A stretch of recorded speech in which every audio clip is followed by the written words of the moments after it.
Բարև ձեզ սիրելի բարեկամներ, եթերում է Ընտապանի քննարկում հաղորդաշարն է եւ այսօր մենք զրուցելու ենք իրավաբան, իրավապաշտպան, էկոլոգ Նազելի Վարդանյանի հետ։ Ողջունում եմ Նազելի։ Բարև ձեզ։ Մենք վաղուց չենք հանդիպել մեր տաղավարում, սակայն կար մի հատված, երբ մենք բավականին հաճախ հանդիպում էինք այստեղ տարբեր իրավաբանների հետ, այդ թվում ձեզ հետ, եւ քննարկում էինք ամուսարի խնդիրները, դա մինչև 18 թվականի հեղափոխությունն էր, եւ այն ժամանակ կարծես թե բավականին ծանրակշիռ ապացույցներ ներկայացվեցին էկոլոգիական ակտիվիստների մեջ, քաղաքացիների կողմից, որ ամուսարի շահագործումը կարող է խիստ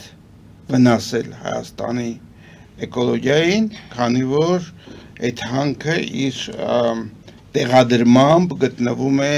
Հայաստանի կենտրոնական ջրային ավազանի հենց մեջտեղում եւ ցանկացած վթար, ցանկացած սխալ հաշվարկ, ցանկացած գործողություն կարող է բերել այդ ջրերի թունավորմանը, էլ չեմ ասում, որ ջրերի թունավորմանը կբերի նաև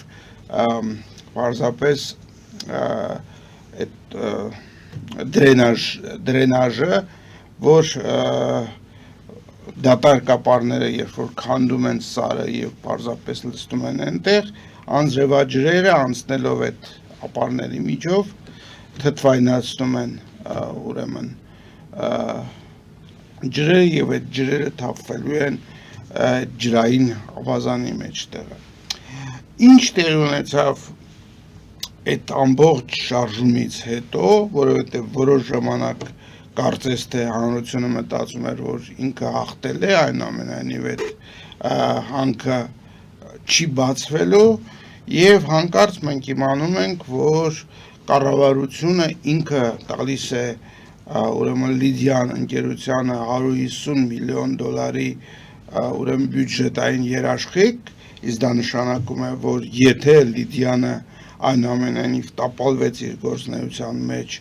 ուրեմն կառավարության բյուջեից պետք է $150 միլիոն վճարվի բանկերին եւ քանի որ ուրեմն համաշխարհային բանկի հետ այդ գործարքը չկայացավ, հրաժարվեցին պարզապես իբերդին հրաժարվեց ֆինանսավորել Լիդիանը, ես կարծում եմ մեծապես եւ այս էկոլոգիական վտանգների քննարկումներից հետո հիմա Հայաստանի բանկերը պետք է սա քննարկեն։ Ես խնդրում եմ որպես մասնագետ, որը 20 տարի է զբաղվում է Լիդիանի խնդրով, դուք ներկայացրեք, թե ինչ է փոխվել եւ ինչի է բերելու այս ամենը։ Այո, դուք իրավացի եք, որ մենք 18 թվականին մեծ հույսեր էինք փայփայում, որ վերջապես գոնե բնապահպանական խնդիրները մեր երկրում կլուծվեն եւ այն անօրինականությունները, որոնք մինչ այդ թույլ են տրվել, գոնե կշտկվեն։ Բայց ստացվեց հակառակը, որովհետեւ ոչ միայն շտկվեցին, այլ այդ խնդիրները ավելի խորացան։ Եվ հիմա մենք եթե ժամանակին մենք տնտեսական ճգնաժամի առջև չէինք կանգնած, հիմա ի շնորհիվ այս ծրագրին տենց կանանչ լույս տալով եւ թույլտվություններ տալով, մենք լուրջ տնտեսական ճգնաժամի առաջ են կանգնում եւ յուրաքանչյուրի շահերը եւ իրավունքները այստեղ խախտվում են Հայաստանում։ Ուրեմն սկսենք նրանից, որ տարածվում են տարբեր միֆեր, տարբեր վարկածներ, որոնք իրականության չեն համապատասխանում, ես մեկ առ մեկ դրանք հերքելով քիմնավորեմ, որպեսզի մեր ունկնդիրները հասկանան, թե խնդիրը ինչում է, որովհետև այնքան է խճճ է, որ այս թնջուկի մեջ շատերը չեն հասկանում, թե ինչ է կատարվում։ Առաջին միֆը նա է, որ ասում են, որ ռիսկեր կան, բայց դրանք կառավարել են։ Ուրեմն այդ տարածքը այնպիսի տարածքում է գտնվում ամուլսարը, որը դուք արդեն ասեցիք, որ դա ամենամեծ ջրհավաքավազանն է, Սևանի ջրհավաքավազանն է, որ ըստ Սևանա լճի մասին օրենքի արգելված է ընդհանրապես այդպիսի գործունեություն ծավալել ջրհավաքավազանում, այսինքն Որոտանը, Արփան, Կեչուտի ջրամբարը եւ Սպանդայանի ջրամբարը հանդիսանում են ըստ օրենքի Սևանա լճի ավազան, ջրհավաքավազան եւ այդտեղ արգելված է ցանկացած գործունեություն։ Այսինքն ի սկզբանե, որ թույլտվություն են տվել այդտեղ հանքարդյունահանման, արդեն օրենքի խախտումով են այդ թույլտվությունը տվել։ Ոչ միայն մենակ դա, ես մնացած խախտումների մասին էլ կասեմ, եւ LRD եւ TRC-ին, որոնք հրավիրվել էին մեր կառավարության կողմից որպես փորձագետներ, այդ փորձագետները ասեցին, որ եթե այդտեղից արտահոսք լինի եւ ձեր ջրերը ախտոտվեն 500 տարի միլիարդներ է ծախսեք այդ ջրային ավազանը չի վերականգնվելու, որտեղ այդտեղ ցիան է օգտագործվելու եւ դա վերականգնելու մի գործընթաց է լինելու։ Այսինքն պատկերացնում եք, որ Հայաստանի Հանրապետության խմելու ջրերի 80%-ը մենք կորցնում ենք, ախտոտում ենք, ել չեմ ասում բնակչության այսինքն կորուստ ենք ունենալու, որտեղ մարդիկ կմահանան, եթե թունավորված ջուր են խմում եւ մենք ամբողջ երկիրը կորցնում ենք դրանով։ Հիմա այդ ռիսկերը, որոնք են, որտեղ անդադ ասում են ռիսկ, շատ ժամանակ չեն բացատրում, թե այդ ռիսկերը որոնք են։ Ուրեմն այդ ռիսկերը ամրագրված են առաջի հերթին Սևանա լճի հանձնաժողովով, որը ակադեմիայի հանձնաժողով է եւ Սևանա լճի մասին օրենքում նշված է, որ որևէ գործունեություն չի կարելի ծավալել, եթե Սևանա լճի հանձնաժողովը չի տալի դրական եզրակացություն։ 12 թվականին, երբ որ Վլադիմիր Մովսեսյանն էր նախագահն այդ հանձնաժողովի, դա երկրորդ փորձաքննությունն էր, 4 փորձաքննությունը անցել Լիդիանը 9 թվականին, 12, 14 եւ 16 թվականներին, եւ 12 թվականի փորձաքննության ժամանակ տրվեց Սևանա լճի հանձնաժողովի բացասական եզրակացությունը, չնայած շրջակա միջավայրի նախարարությունը ոչ մի բանի տեղ չդրեց եւ օրենքի խախտումով տվեց դրական եզրակացություն։ Ինչ հիմնական ռիսկեր էին նշել այդ եզրակացության մեջ։ Առաջինը, որ այդտեղ 10 բալանոց սեյսմիկ գոտի է եւ դա ընդհանրապես կառավարելի չի ու ցանկացած ժամանակ դա կարող է լինել, մանավանդ այս վերջի մի քանի տարում ցնցումները հաճախականացել են, ընդհանուր ռեգիոնը անհանգիստ վիճակում է, սեյսմիկ անհանգիստ վիճակում է։ Դա թե Միջին Ասիան է, թե Թուրքիան է, Իրանն է, այդ ամբողջը նույն սեյսմիկ գոտում է գտնվում եւ Հայաստանում նույնպես հաճախան ցնցումները։ Հաջորդը դա իր մեծությամբ երկրորդ սողանքային գոտին է, որը սողանքներն են նույնպես կառավարելի չեն եւ որևէ մեկը չի կարող երաշխիք տա, որ այդտեղ սողանք չի լինելու եւ այդ հարթակը ցյանով լի, որը նախատեսում են 100 միլիոն տոննա ցյանիդով լցված հարթակ, բանջարքի եւ փաստորեն սողանքի արդյունքով վնասվի եւ մեր ջրերը ախտոտվեն։ Երրորդը, որը ամենակարևորն է, դա թթվային դրենաժն է, որովհետեւ այդտեղ սուլֆիդային ապարներ են եւ երբ որ մակաբացում են անում, ջրի եւ թթվածնի հետ շփումից, այդտեղ առաջանում է սուլֆիդը դա ծծումբն է եւ ծծումբի հետ միացությունը տալիս է ծծմբաթթու եւ ծծմբաթթվի մեջ լուծվում են բացի ազնիվ մետաղներից ոսկուց ու արծաթից բոլոր մետաղները, ծանր մետաղները լուծվելու են եւ լցվելու են մեր Սևանի ջրհավաք ավազանը, մեր գետերը եւ մեր ջրամբարները։ Եվ չորրորդը, որ նշել էին այդ եզրակացության մեջ, որ ռադոնի քանակը օդում, այսինքն դա ռադիոակտիվ նյութ է, 400 բեկերել խորանարդ մետր է, որը մի քանի 100 անգամ գերազանցում է նորման եւ դա վտանգավոր առողջության համար, եթե հետագայում այդտեղ մակաբացումը արվի եւ պայթեցումներ արվեն, քանի որ դա խորհրդային տարիներին Գրոմովի այդ հետախուզման հետևանքով այդ խումբը ԽՍՀՄ եկել են այստեղ ուսումնասիրություն են արել եւ գտել են, որ այդտեղ կա թորիումի եւ ուրանի երևակում, նույնիսկ հանքել չի գրված, որովհետեւ այդ եւ ուրանն ու թորիումն էլ է շատ քիչ քանակի, իսկ ոսկու մասին ընդհանրապես խոսք չկա, որովհետեւ 1 տոննայի մեջ 1 գրամը դա 0.7 գրամը, այսինքն նույնիսկ 1 գրամ չի, 0.7 գրամը դա ոչ մի բան է, դա ոչ մի երկրում նման հանքարդյունաբերություն չեն սկսում, որովհետև դա արդյունավետ չի եւ պատահական չի, որ ցիան են օգտագործում, հակառակ դեպքում, եթե պաշարը մեծ է, ցիան չի օգտագործում։ Ու այդտեղ եթե սկսվի պայթեցումներ եւ այլը, արդեն կակտիվանա եւ ուրանը եւ թորիումը եւ այդտեղ ընդհանրապես այդ տարածքան մարդաբնակ կլինի։ Իսկ մենք ունենք այդտեղ ջերմուկ, որը նույնպես հանքարդյունահանություն է։ Ջերմուկի հանքային ջրերը էլի հանքարդյունահանություն է եւ դա երկարատև ծրագիր է եւ այդ կան ներդրումներ են արել եւ առողջության վերականգնման է ուղղված, աշխարհում եզակի հանքային ջուր է եւ այդ դրա հիման վրա զարգացել է ջերմուկ քաղաքը եւ ամբողջ այդ շրջակա ենթակառուցվածքները։ Հիմա մենք փաստորեն ջերմուկը որպես եզակի առողջարան կորցնելու ենք ու ինչ որ մի կասկածելի ծրագրին մենք տեղիք ենք տալու, որը որևէ օգուտ մեր երկրին չի տալու։ Այդտեղ կենսաբազմազանության խնդիրը կա, որը մատնանշել են եւ միջազգային կազմակերպությունները եւ մեր մասնագետները, որ մեր ընդերքի մասին օրենսգրքում հստակ նշված էր, որ այն տեղերում, որտեղ կան կարմիր գրքային բույսեր եւ կենդանիներ, արգելված է հանքարդյունահանությունը։ Այդտեղ կան մի շարք կենդանիներ, թռչուններ, բուսական աշխարհ եւ սկզբից Լիդիանը հրաժարվում էր ընդհանրապես, հետո կամաց իր եզրակացությունների այդ հաշվետվությունների մեջ նշեց, որ այդտեղ կան, նույնիսկ այդտեղ գրում են, որ գորշ արջ կա եւ $400,000 տալիս են գորշ արջի պաշտպանության, այն դեպքում որ դա լրիվ արգելված է, ոչ թե այդտեղ պետքա գումար տաս ու մեզ տալի անհասկանալի է եւ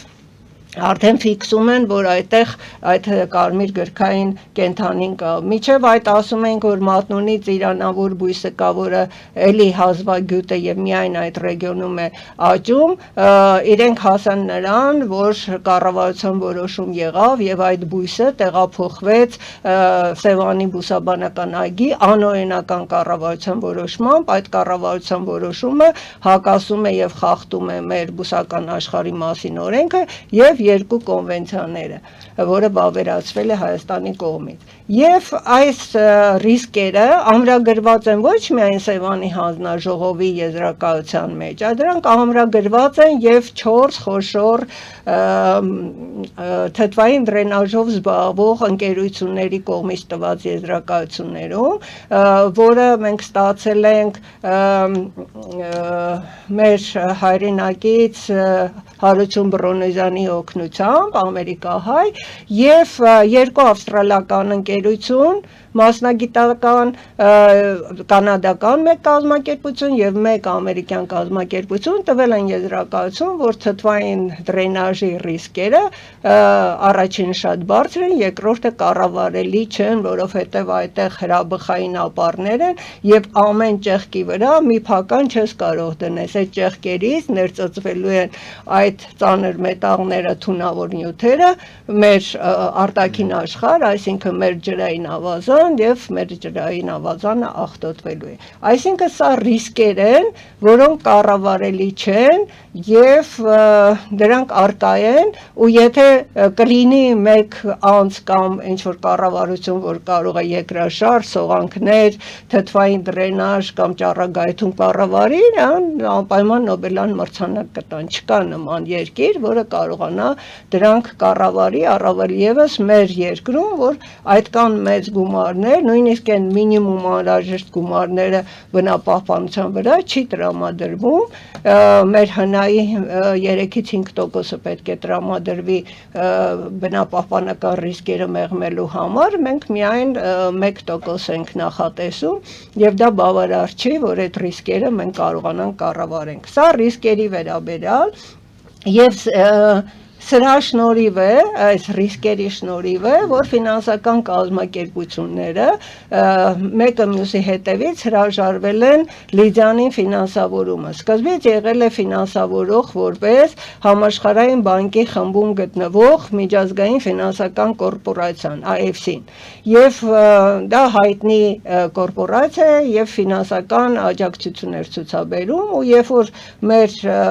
կազմակերպությունները դիմեցին IFC-ին, որ այսպիսի խախտումներ կա եւ բոլոր թույլտվությունները տրվել են օրենքի խախտումներով, իդեպ ասեմ 4 թույլտվություն են տվել, 4 փորձաքննություն անցել, մեր օրենսդրության բոլոր նորմերն են խախտվել եւ բոլոր վավերացրած կոնվենցիաները Հայաստանի կողմից վավերացված կոնվենցիաները խախտված են։ Չկա մի նորմ, որ մենք ասենք, որ այդ նորմը չի խախտվել։ Այսինքն իրավական խնդիր էլ այստեղ կա, որ վաղը մյուս օրը եթե այլ իշխանություն գա կամ ինչ որ դատական գործընթաց սկսվի, անպայման կապացուցվի, որ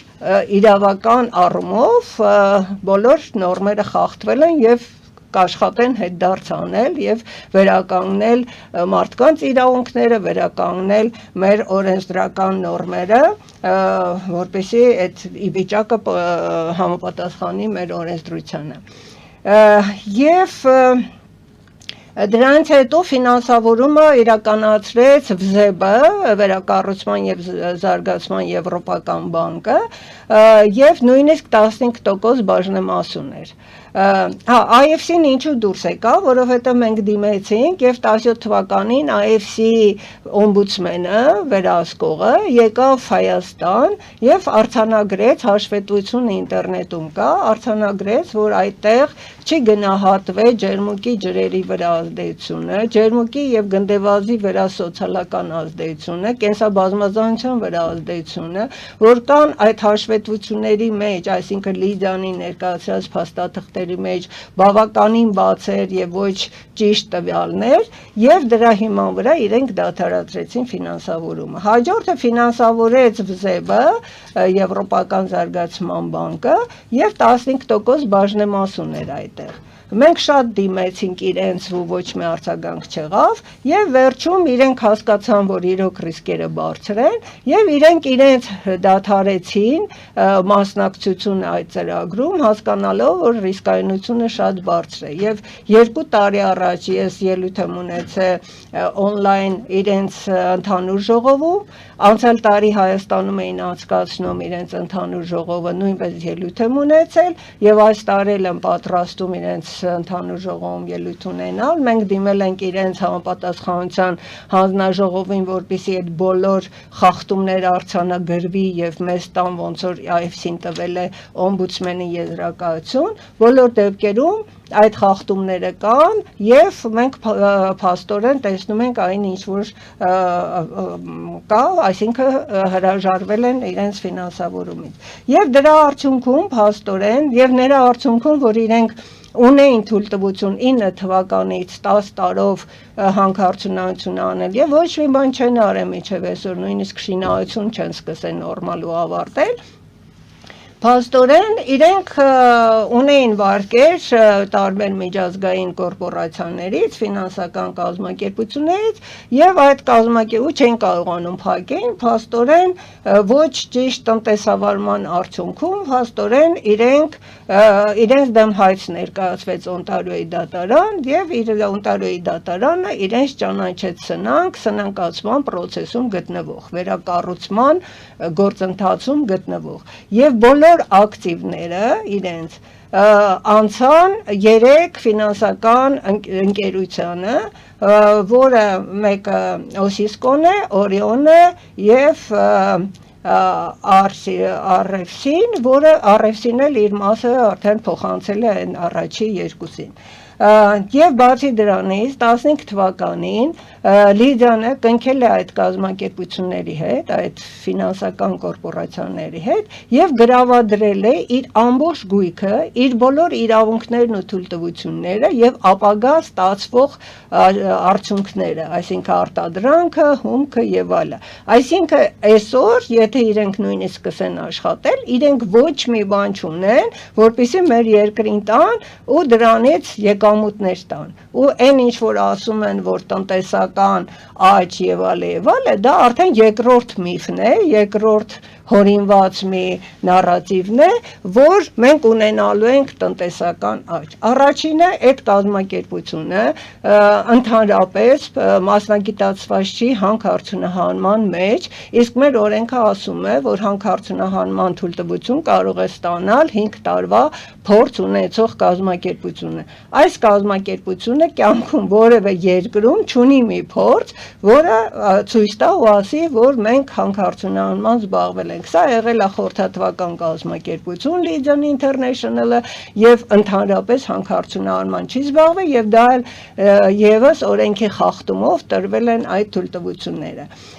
Ի սկզբանե հորինված մի թեզի հիման վրա են իրենք այտենց մեծ թավ առել եւ շատ բաժնետերեր ունեցել, որովհետեւ տարածել են, որ գտել են Հայաստանում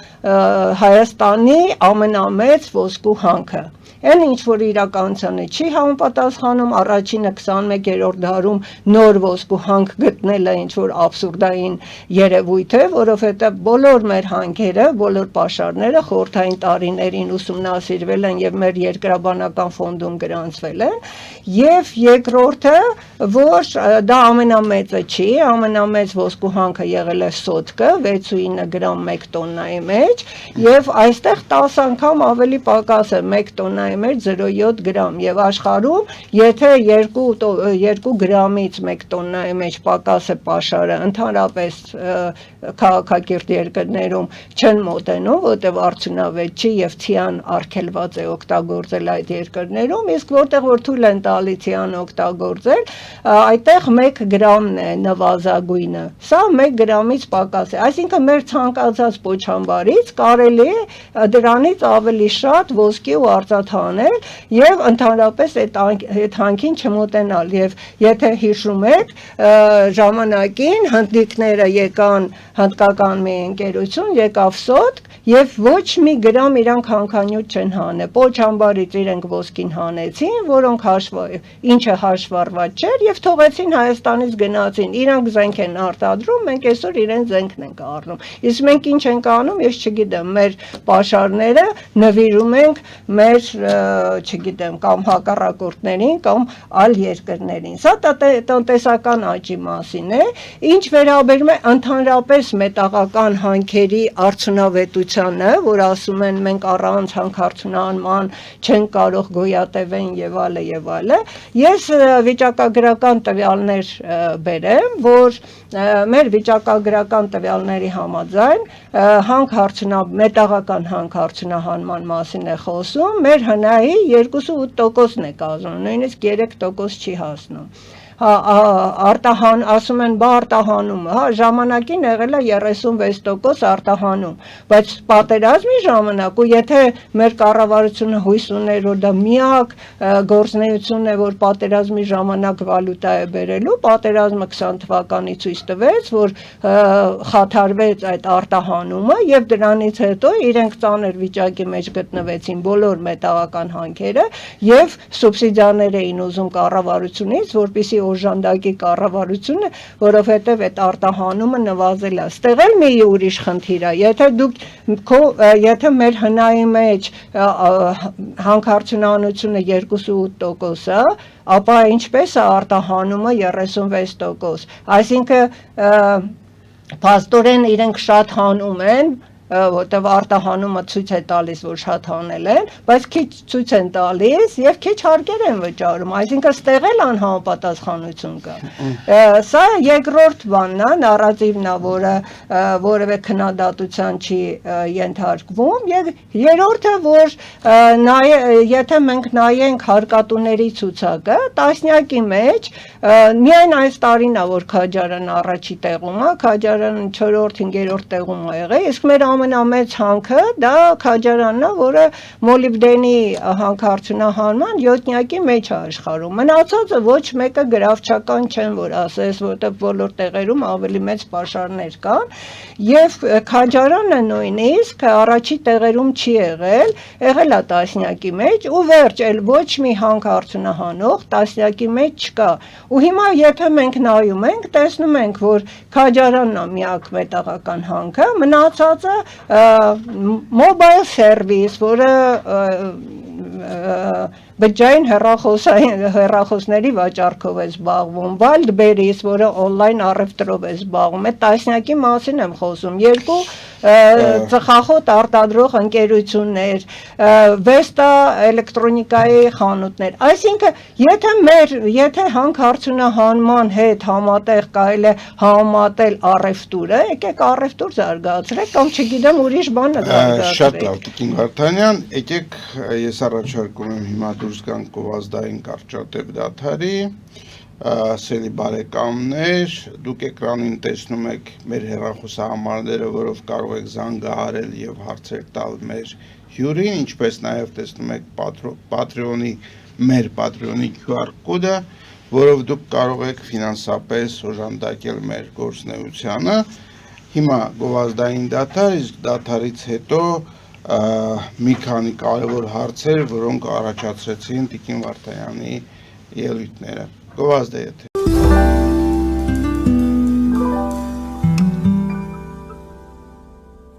Jackpot հագուստի վաճառակենտրոնը վերաբացվել է Թահանգա քաղաքում։ Նոր տեսականի, նոր արժեքներով ու նոր զեղչերով։ Եվրոպական հագուստ եւ կոշկեղեն կանանց, տղամարդկանց եւ երեխաների համար։ Օծաներիք, ճամպրուկներ, պայուսակներ, գիշերանոցներ, գոտիներ եւ դրամապանակներ։ Մեծ ապրանքատեսականի, մեծ զեղչերով։ Համեցեք Jackpot Թահանգայում։ Հասցեն 7057 Foothill Boulevard։ Հեռախոս 818 813 2252։ Jackpot։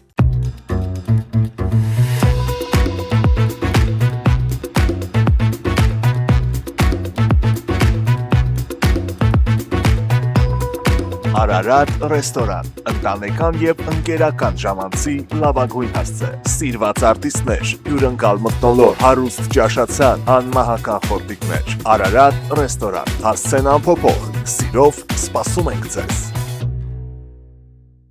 Ավելի քան 11 տարի Աքսիոմեդ վնասվածքաբանական վերականգնողական բժշկական կենտրոնում գործում են հենաշարժիչ համակարգի խնդիրների լուծման բոլոր ժամանակակից մեթոդները։ Հասցե Երևան, Տերյան փողոց 3 շենք, 42 տարածք, հեռախոս 010 522 882, 091 522 882։ Լավագույն պաղպաղակ, բնական, համեղ եւ մատչելի գներով պաղպաղակը կարող եք ձեռք բերել բոլոր հայկական խանութներում։ Պահանջեք հայկական պաղպաղակ, Թամարա պաղպաղակ։ Glendale West Pharmacy, ձեր ուղեկիցը տեղերի աշխարհում։ Ունեք հարցեր, զանգահարեք 818 548 5157 հեռախոսահամարով կամ այցելեք 1109S Glendale Avenue, Glendale CA 91205 հասցեով։ Նոյան տապանի վազող տողում հայտարարություններ տեղադրելու համար այցելեք Երևան Իսահակյան փողոց 28 երրորդ հարկ կամ զանգահարեք 055 50 90 50 +1 818 967 567 կամ էլ կապվեք կոնտակտ Շնիկ NTM էլեկտրոնային հասցեով։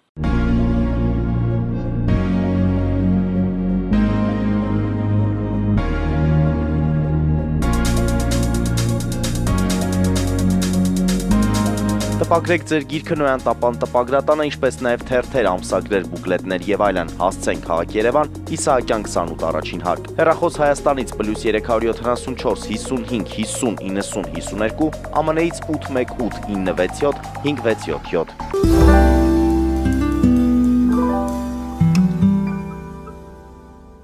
Հիշեցնեմ, որ մենք զրուցում ենք փաստաբան, իրավաբան Նազելի Վարդանյանի հետ եւ ձեր խոսքից ճիշտ ասած ինձ մոտ մի քանի այսպիսի հարց առաջացավ։ Տեսեք, ըստ պետական պարտքի մասին օրենքի Հայաստանի Հանրապետության, այսպես բյուջետային երաշխիք կարող է տրամադրվել այն դեպքում, երբ, այսինքն տվյալ ընկերությանը կարելի է տրամադրել բյուջետային երաշխիք իր ակտիվների 20%-ի չափով։ Հիմա կառավարությունը որոշումը կայացրել $150 միլիոն ուրեմն երաշխիք տա եւ Լիդիանի գնահատված ակտիվների արժեքը կազմել է $383.6 միլիոն, բայց քիչ առաջ դուք ասացիք, որ Լիդիանը ոչինչ չունի, որն է այստեղ ճշմարտությունը։ Շատ ճիշտ հարց եք տալիս, շնորհակալություն, ես դրան պիտի գայի արդեն, այդ տնտեսական օգուտների մասին խոսելիս, մենք պիտի ասենք, թե մենք ինչ վնասներ ենք կրում, որովհետև ասում են, որ սա ներդրում է, ըստ էության սա ներդրում չի, որովհետև 1 ցենտ ներդրում չի անում Լիդիանը մեր տնտեսության մեջ, ընդհանրապես ոչ մի ցենտ չի ներդնում, ու պետական պարտքի մասին օրենքի կոպիտ խախտումով ընդունվել է կառավարության որոշում, որով տրամադրվում է 150 միլիոնի բյուջետային կամ պետական երաշխիք։ Դուք ճիշտ նշեցիք, որ այո, պետք է ակտիվների, այսինքն գույքի եւ ակտիվների 50%-ը չգերազանցի, բայց նշված է հստակ, որ երաշխիք ստանալու պահին գնահատված, իսկ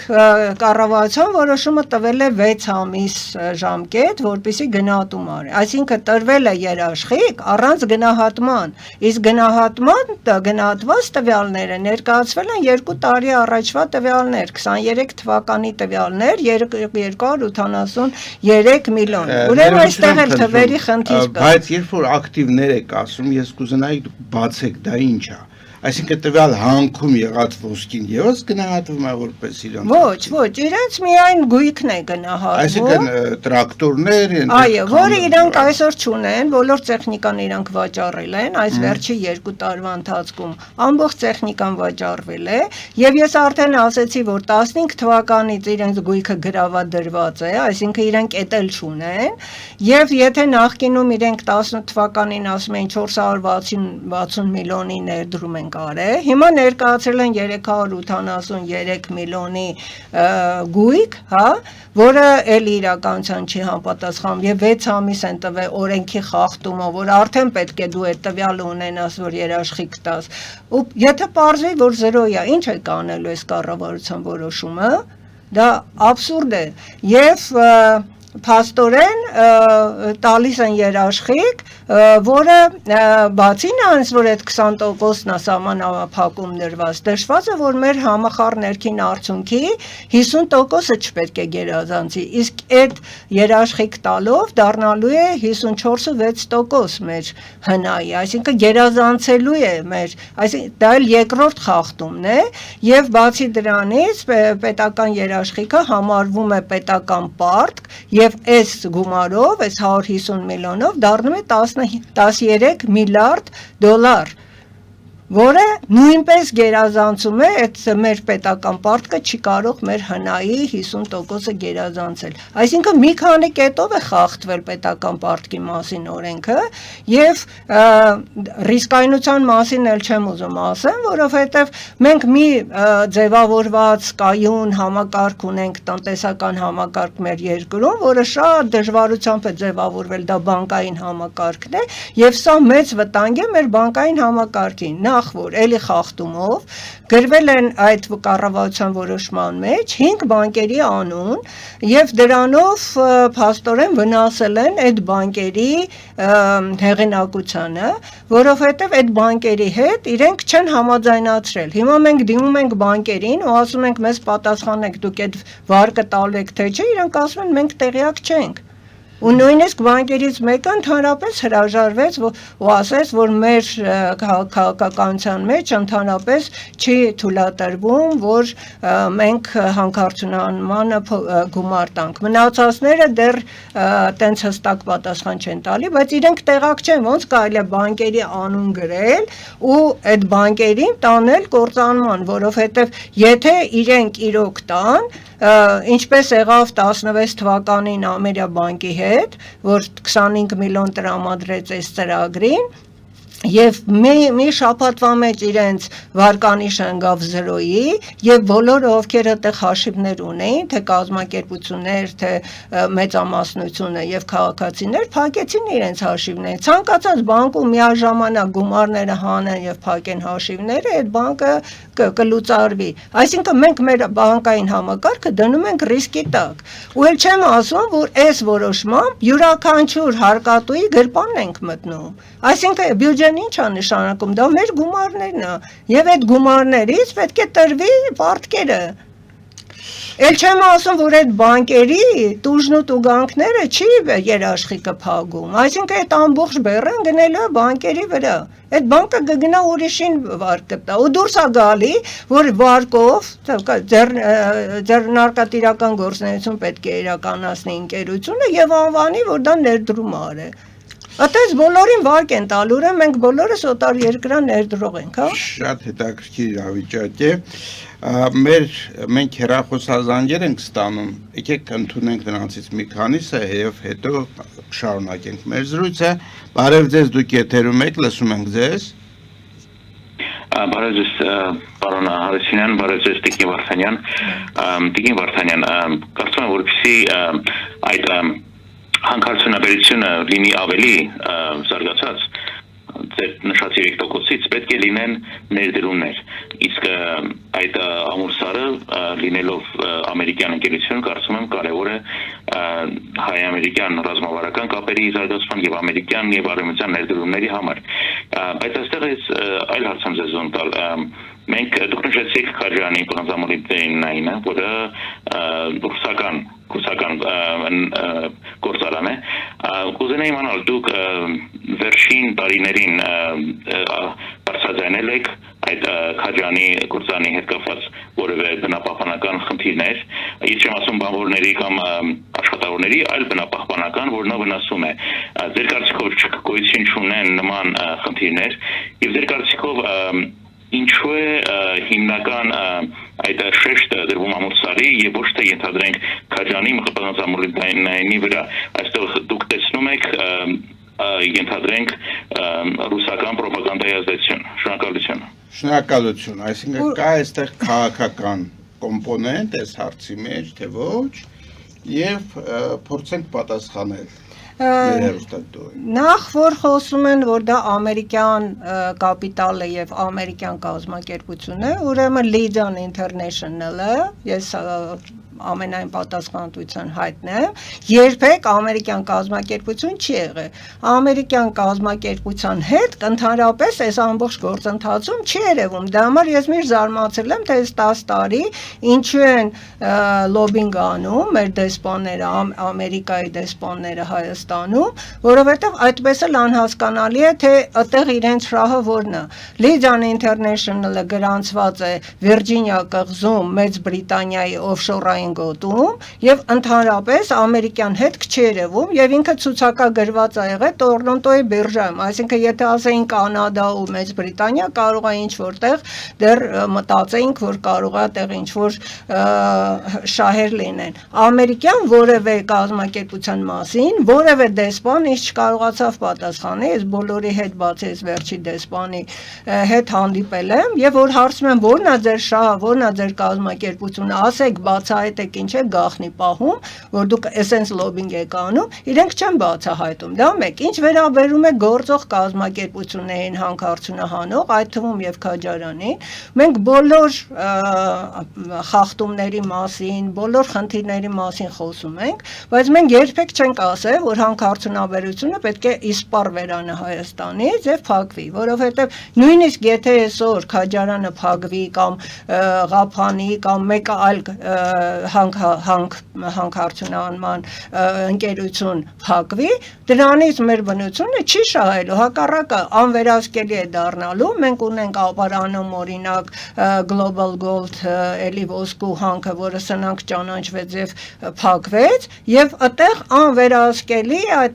ճաքած պատվարով ամբողջ աղտոտված ջուրը լցում է կարտոֆիլի դաշտերը եւ մենք այդ կարտոֆիլը ուտում ենք աղտոտված ջրով ջրված։ Ուզում եմ ասեմ, մենք ենք դրանով, որովհետև մենք քննադատում ենք, մենք Պոչամբարի մասին ենք խոսում, մենք միշտ Արցվանիկի մասին ենք խոսել, մենք միշտ խոսացել ենք, որ այդ խողովակների վրա վթարներ են լինում եւ բոլորի մասին, ոչ միայն եւ Ախթալայի մասին ենք խոսում, բայց դա միայն այն փաստերն են, որ մենք ասում ենք, բայց մենք չենք ասում, որ դրանք պիտի փակեն։ Մենք դա ասում ենք, որպեսզի բերեն իրավական դաշտ եւ վերահսկելի դարձնեն։ Իսկ Ամուլսարի մասին խոսում ենք, արդեն ռիսկերի մասին ասի, եթե ուշադիր լսում եք ու միտում չկա ձեր խոսքի մեջ, որպեսզի ինձ ռուսական ագենտ դարձնեք, ընդհանրապես հասկանաք, թե ռիսկերը ինչքան մեծ են եւ մենք նոր ռիսկի աղբյուր, նոր վտանգի աղբյուր, ոչ միայն Ամուլսարը, մենք ընդհանրապես նոր հանքերի դեմ ենք, որովհետեւ մենք չունենք այն վերահսկողությունը, այն օրենսդրությունը եւ այն միջոցները, որոնք ռիսկերը կկառավարեն մեր բյուջեում եւ այդ պայմաններում մենք չենք ուզում նոր ռիսկի աղբյուր լինի, այն էլ անվտանգային այս այսօրվա պայմաններում։ Իսկ ինչ վերաբերում է, որ դա ռուսական կապիտալ վերջի մի քանի տարում է դառը, միջև այդ գերմանական եւ այլ միջազգային կապիտալ էր, որի մասին մենք նույն ձևի խոսում էինք ու որևէ նշանակություն չունի մեզ համար ռուսականը, անգլիականը, ամերիկյանը եւ այլը։ Երբ որ մենք խոսում ենք, մենք չենք մտածում, թե դա ում կապիտալն է։ Դա եթե լիներ նույնիսկ հայկական կապիտալ, մենք էլ նույն ձևի խոսելու ենք դրա մասին։ Ես կուզենամ փոքր լրացում կատարել ձեր պատասխանին, եւս մեկ անգամ ընդգծելով Ամուլսարի բացառիկ դիրքը։ Ձեր հիշատակած եւ ոչ մի հանքի վթար ամբողջ Հայաստանի ջրային ավազանին չի կարող վնաս տալ։ Նա կարող է մասնակի տվյալ ռեգիոնում վնաս տալ եւ այլն, բայց ոչ ամբողջ այդ ջրային համակարգին։ Ամուլսարը այդ իմաստով տարբերում է մնացած հարկերից իր դիրքով։ Այստեղ խոսքը չի գնում ում կապիտալն է, կապիտալ կա թե չկա։ Ինձ համար բացարձակ դա նշանակություն չունի, թե ում կապիտալն է, ու ես չեմ պատրաստվում, որ իմ երկիրը հաճոյանա ինչ-որ մի երկրի ու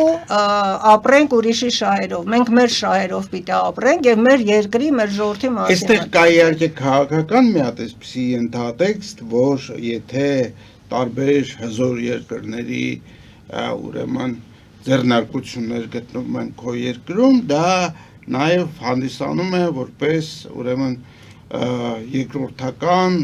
այսպես պաշտպանիչ շերտ, որպեսզի այդ երկիրը չներգրավի։ Դա էլ է միֆ, ու մենք միջև այդ դրանով ապրում ենք, միջև որ երազխում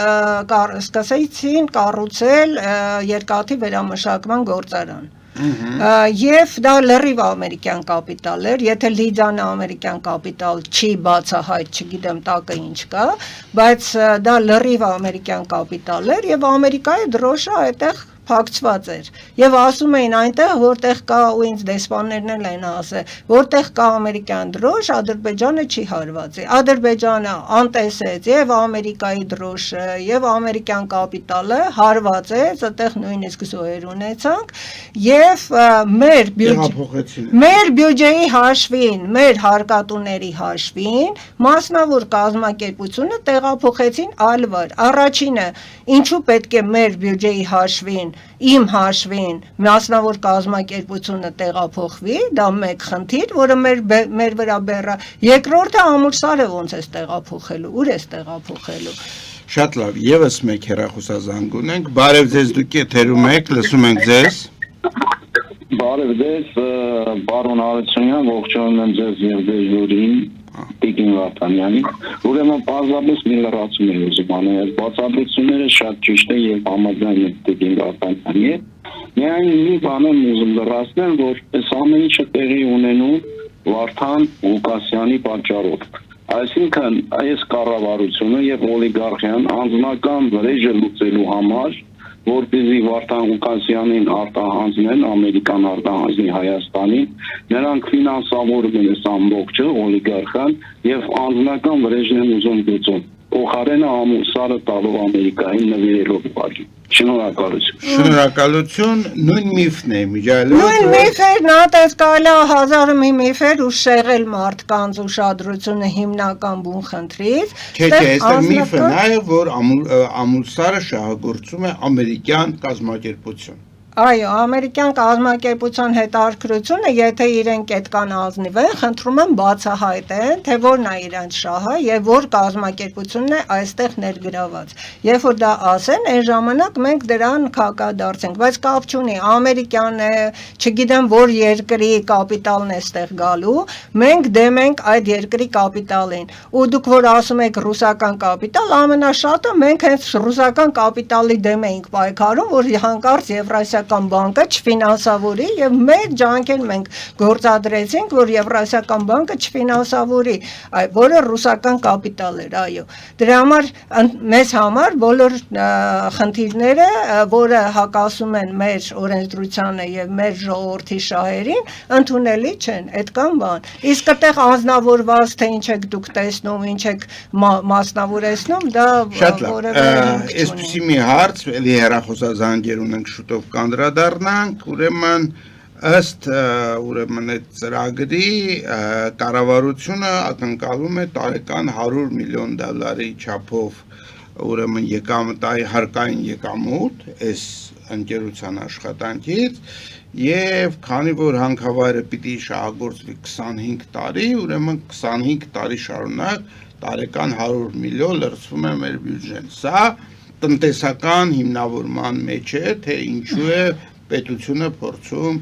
այս հանքը շահագործել։ Համեցեք ձեր պատասխանը։ Առաջինը, որ միջև օրս տնտեսական օգուտների եւ վնասների հաշվարկ եւ վերլուծություն չի արվել։ Դրա համար եթե չի արվել որևէ վերլուծություն, այս թվերը ուրեմն սրանք օդում ստեղծված փաստորեն թվեր են։ Ես արդեն ասեցի խոշոր հարկատուների մասին։ Արդեն գործող ընկերություններ չկան, որ այդ տասնյակի մեջ մտնեն եւ $100 միլիոն ներդրում ունենան մեր տնտեսության մեջ, բացի Քաջարանից։ Ինչի մասին է խոսքը։ Էլ չեմ ասում, որ այդ պաշարը նախատեսված էր 10 տարում, հիմա 25 տարում։ Պաշարը չի ավելանում։ Եթե ասում են 70 տոննա, որովհետեւ 70 տոննա չկա, այդ 70 տոննան 25 տարում բաժանում ես, այդ ո՞նց ես դու 100 միլիոն ստանում։ Բացի դրանից միջև օրս էկոլոգիական ռիսկերը չի գնահատվել։ Մենք նույնիսկ մեխանիզմ չունենք դրա գնահատման։ Դրա համար ինչի մասին են խոսում, ինչ տնտեսական հաշվարկների մասին են խոսում, ես չեմ հասկանում։ Բացի դրանից, ասում են սոցիալական վիճակը կլավացնեն 7 միլիոն ամեն տարի համայնքներին գումար կտան։ Երբ որ կարդում ես 16 թվականի վերջի թույլտվությունն է ստացել, վերջի փորձաքննությունը, դրանից հետո Լիդիանը հրապարակեց 17 թվականի բնապահպանական սոցիալական ազդեցության գնահատականը տվեց այդ ծրագրի եւ այնտեղ նշված է, որ սոցիալական ինչ փոփոխություններ են լինելու։ Այնտեղ նշված է, որ քանի որ դրսից ներմուծվելու են այդտեղ աշխատողներ եւ նրանք փաստորեն ընտանիքներով չեն լինելու, ուրեմն այդտեղ քրեական իրավիճակը վատթարանալու է, որովհետև բռնությունները շատանալու են, սեռավարակները շատանալու են, նույնիսկ պահպանակներ բերեցին ժողովրդին բաժանին։ Պատկերացնեք ջերմուկցիների վիճակը։ Ու ջերմուկցիների կարծիքը միջև այսօր որևէ մեկը հաշվի չի առել, որևէ լսում չի արվել։ Դա Օրխուսի կոնվենցիայի, դա մեր օրենքների կոպիտ խախտում է եղել, եւ ջերմուկցիները իրենց կենսան միջավայրի համար են պայքար տանում։ Իրենք ասում են, մենք չենք ուզում, մենք եկել ենք ստեղ, ապրում ենք այս բարձադիր շրջանում այսպիսի բնակլիմայական սուղ պայմաններով, որպեսզի մաքուր օդ շնչենք եւ առողջարանային քաղաքում ապրենք։ Եթե որոշեին իրանք հանքարդյունահանման քաղաքում կգնային Քաջարան, ավելի շատ աշխատավարձ կստանային կամ Ալավերդի։ Այս մարդկանց ընտրությունը ջերմուկն է, հանքային ջրերն է եւ իրանք մասնագիտացել են այդ ոլորտում։ Եվ որ ասում են աշխատատեղեր ենք բացում, շինարարության փուլում 200 մենակ աշխատող աշխատանքից ազատվեց, որոնք բուժքույրեր էին, բժիշկներ էին, տուրիզմի ոլորտի մասնագետներ էին, ջերմուկում դրանք են հիմնականում։ Ջերմուկում աշխատատեղի խնդիր ընդհանրապես չկա, հակառակը աշխատողի դեֆիցիտ կա։ Ինչ աշխատատեղի մասին է, չեմ ասում, որ մեր վիճակագրության համաձայն մետաղական հանքերում զբաղված է 0.9%-ը ամբողջ աշխատողների, այսինքն նույնիսկ 1% չի ներգրաված մեր հանքարդյունաբերության։ Եկեք եւս մեկ հեռախոսազանգ ընդունենք, բարև ձեզ, դուք եթերում եք։ Բարև ձեզ, լսում ենք ձեզ։ Այո։ Ես ուզում եմ ձեր բնապահպանին հարցնեմ, ուղղակի զարմանում եմ։ Լիբիան, Արմենիան շատ լուրջ անգլո-ամերիկան կամպանիա է։ Ինքը օֆշորի որին կոսմալ շնչա դες ման չկա իսկ դուք ինչին կով եք ասում որ չկա ասենք դուք ուսումնասիրել եք որովհետև Նազելի Վարդանյանը 20 տարի զբաղված է այդ ընկերությամբ եւ այդ հանքով դրա համար մտեք ինտերնետ տեսեք որտեղ է գրանցված լուրջ ինքը անգլո-ամերիկան Լիբիան անգլո-ամերիկան լուրջ Company-ա, որ տենցա թող քաջարանում, որ այդ ռուսները, որ այդ էին իրանց սիստեմներով, մի ամիս առաջ ցույցեր են անում աշխատողները,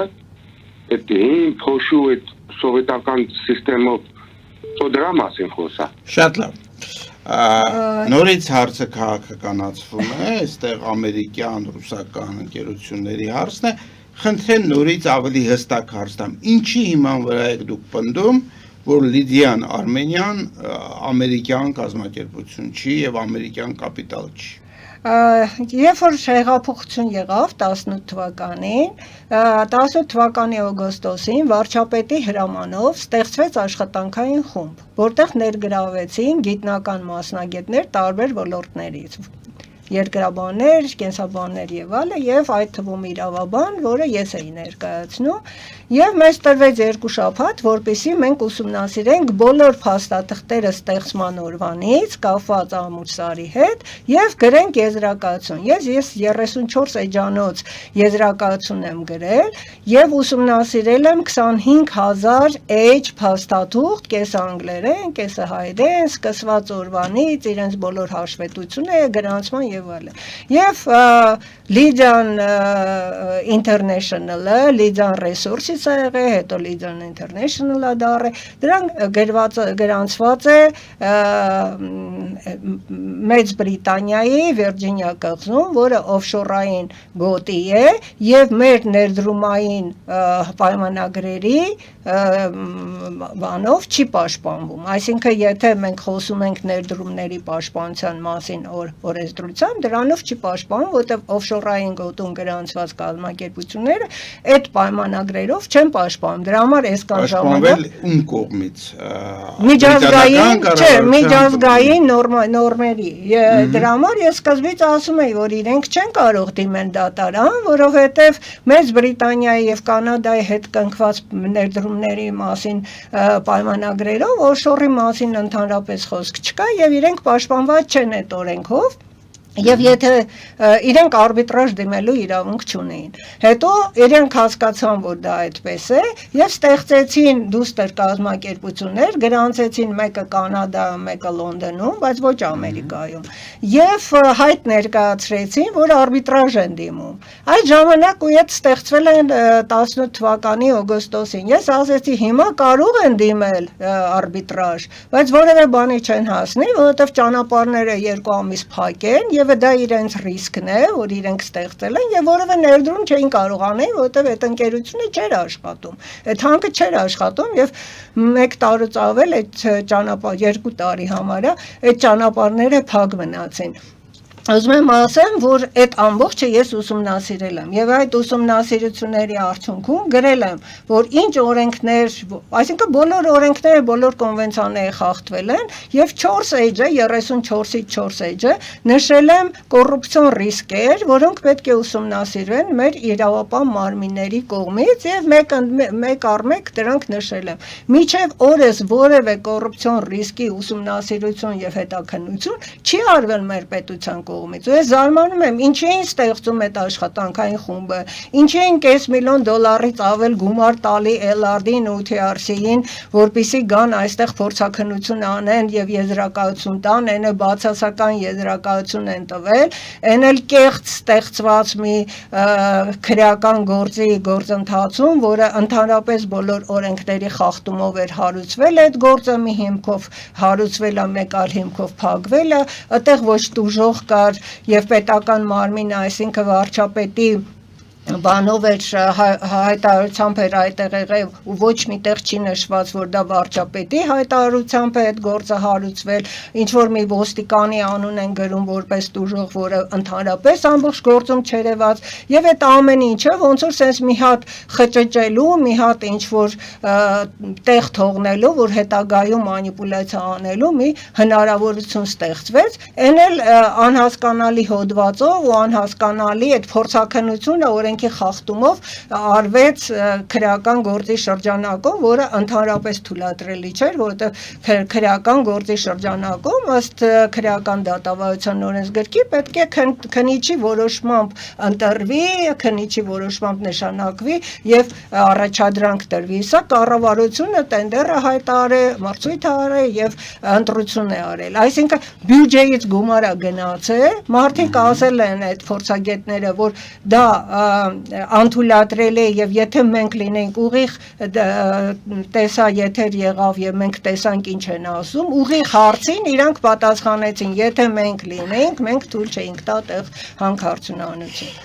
Շնորհակալություն Տիկին Վարդանյան, մեր հաղորդման ժամանակը սպառվեց, չնայած ես ուրախ կլինեի, եթե եւ կաշխատենք մենք, խոստանում եմ, որ հաջորդ անգամ այս հարցով հաղորդում կազմակերպելիս հրավիրենք նաև Լիդիան Արմենիայի ներկայացուցիչին, որպեսզի կոնկրետ հարցերին կոնկրետ պատասխան լինի։ Համայն դեպս մեր հեռուստադիտողների զանգերից երևաց, որ ուրեմն այն միֆերը, որոնք տարածված են եւ Հայաստանի Հանրապետությունում, եւ Հայաստանի Հանրապետությունից դուրս մեծապես ազդում են այս կամ այն որոշումների վրա եւ մեր քաղաքացիներից մի մասն էլ հակված է սրա մեջ ինչ որ քաղաքական կողմնորոշում տեսնել, որ մի հանքին թույլ են տալիս, մյուսին թույլ չեն տալիս, ուստի ես ուզում եմ եթերից հրավիրել Լիդիան Արմենիայի ներկայացուցիչներին մեր հաղորդմանը, ես ինքս իհարկե կզանգահարեմ եւ կհրավիրեմ եւ կարծում եմ մենք մի ուրիշ հաղորդում կանենք, որտեղ ուրեմն ձեր բարձրացրած հարցերին կփորձի պատասխանել նաեւ Լիդիանի ներկայացուցիչը, գուցե դրանից մեր պատկերացումները փոխվեն։ Սիրելի բարեկամներ, մեր հաղորդումը ավարտվեց, մաղթում եմ ձեզ ամենայն բարիք, եւս մեկ անգամ հիշեցնում եմ QR կոդի մասին, որը դուք տեսնում եք էկրանին, դուք կարող եք օժանդակել մեր գործունեությանը, ուրեմն միանալով մեր Patreon-ին եւ փոքր գումարներով օժանդակելով մեր հաղորդումներին։ Սրանով վերջացնում եմ հաղորդումը, մաղթում եմ ձեզ վերջաբան մի խոսք ասեմ։ Այո, համեցեք Տիկի Վարդանյան։ Որպես վերջաբան ուզում եմ ասել, որ ամուր սար է մնալու, չնայած բոլոր կայացրած որոշումները։ Շնորհակալություն, սիրելի բարեկամներ, մաղթում եմ ձեզ ամենայն բարիք եւ մինչեւ նոր հանդիպում։